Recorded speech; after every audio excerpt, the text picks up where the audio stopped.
Hey y'all, this is How to AP Lang. Today we're going to be breaking down my predictions for the AP Lang exam, which is this week on Wednesday. So we're officially halfway through AP week. We've been through the first 5 days of it. And as someone who's been talking to a lot of people with AP's exams, has had my own exams myself, I've started to notice a trend that I believe is going to be applying to the AP Lang exams as well, now that a lot of the exams are being digitalized. So we're going to be going through this video. Again, are these predictions normally accurate? A lot of the times they're not. A lot of the times it's just shooting at a wall and seeing what sticks. However, I think this is a fun video to do. I think it's always nice to do these things. And I also do think there are some things that are going to be helpful pieces of advice, whether or not they come true. So this should be a shorter one. We're just going to go through my predictions for the exam and things like that. So firstly, with the multiple choice, what I've been noticing as someone who's been taking AP exams, as someone who knows a lot of people taking other AP exams, the multiple choice have been getting extremely easier when they have been digitalized. They're likely going to be a lot easier than the practice ones you may have done.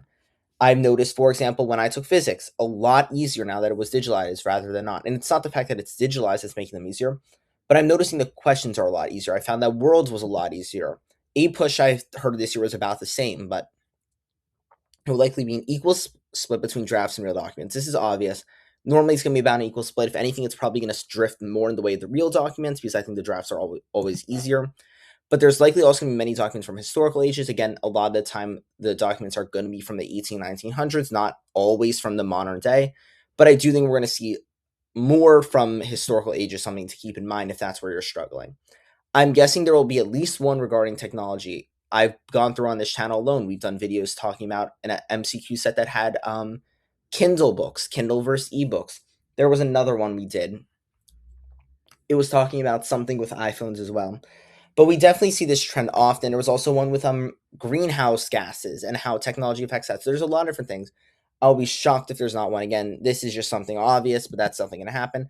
And I'm guessing a lot of the questions are going to deal with main themes as well as the thesis. This is something that we've been seeing a trend more of the past years, that a lot more questions are about what is the main theme of this passage? What is the thesis of this passage? As compared to in the past where a lot of the questions will be a lot more in depth. I think these questions are a lot more surface level, so I think if you're able to read the passage, you're going to be fine. However, I think it's good to note, keep in mind that there's probably going to be a lot of questions like this, at least from what I've been seeing. A lot more questions throughout the years have been, what is the thesis? What is the claim? What is this and that?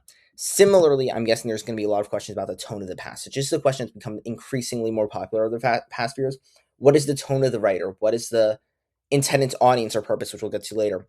What is the author displaying by their harsh or critical tone or whatever it may be, or what is the tone the person is using, as we just did in the last video with live MCQs.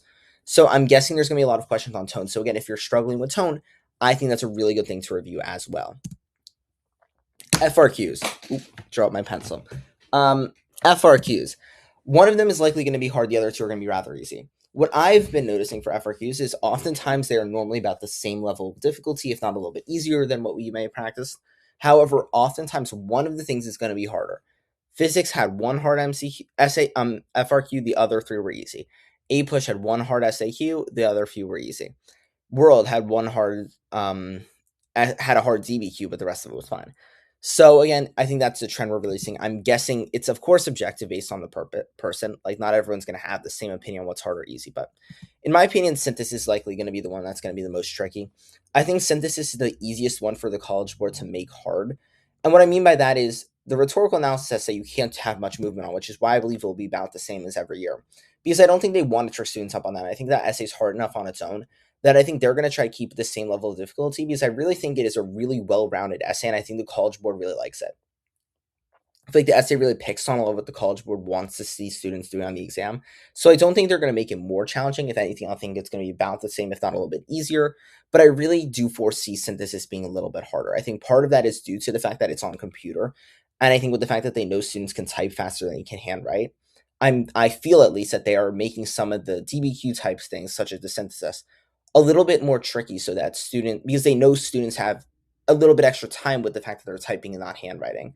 But of course, again, that's subjective. However, I really do believe that synthesis has a larger chance of being the hardest of the three essays. I do believe it could be harder than some of the practice, but I don't think it will be terrible. I think if you look at the past few years, I think synthesis has been the hardest of any FRQs that I've done. Not because I think the essay itself is so hard, but I think some of the prompts they've been choosing have been a little bit more obscure. I think argument is going to be as broad as the past few years. Like, what is the purpose of optimism versus pessimism? Um, Happiness in life. What are selfies a reflection of in society? That was a few years ago, or something along the lines of that. I'm guessing arguments are going to continue to be broad. I also think they're going to continue to be very modern. I don't foresee arguments being like general things. I'm guessing they're going to be broad and being very relevant to modern day, where you can use your own experiences, things like that. Because I think the College Board really likes that. I think they overall, though, will not be challenging. I don't think you need to worry about the FRQs. Overall, I really don't think you should be worrying much about this test. I'm going to be honest. I really think you can do well on the AP Lang exam. If you think you're struggling, though, there's a ton of videos on this channel, though, that you can use to prepare for this exam. There's a ton of videos saying what you should be studying. If you're a strong student, what you should be studying, what you shouldn't be studying. All 9 units, all of the essays broken down, things like that. What trends and concepts do I think are going to show up? So, tones of passages. I said, I think there's going to be a lot of questions. What is the tone of the passage? Things like that. Overall thesis is another one. What is the claim of the passage? What is the overarching idea? Rhetorical devices that are more obscure. I believe this is different types of repetition. I believe this is like anaphora, litotes, things like that. Like a lot of more of those obscure devices that you might not necessarily know off the top of your head. I think they're going to at least play with that, especially with the rhetorical analysis essay. I think they might use some more obscure things that you're not going to pick up on right away. And I think part of that is you're going to have to be able to examine it in a little bit of more depth. We did a video quite recently discussing rhetoric, rhetorical devices, things like that. But I think a big thing on this test is they're going to try to, I think, push you a little bit. And I think part of that's going to be with some more obscure concepts. However, I really don't think it's going to be terrible. The intended audience and purpose, I think, is another big one. I bet there's going to be a lot of things on this exam saying, what is the intended audience of the thing? What is the intended purpose of the writer? Of course, that those are more historical AP exam questions. Those are like your happies for sourcings for DBQs. But I really do think questions like that will show up. I've been seeing a lot more questions on MCQs, at least like, oh, this document was meant to be written for this, which is why the tone affects that, or the purpose of this was this. But I also think you can do that in your rhetorical analysis essay very easily. This was part of this of a rhetorical device was harnessing the purpose to manipulate their claim, like whatever it may be.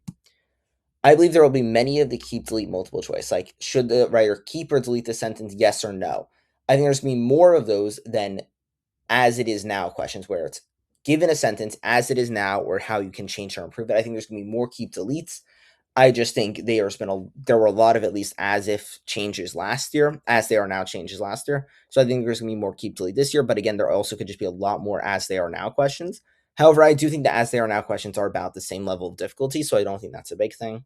But if again you're bad at those, I suggest practicing. And I think FRQs that are relevant to modern day.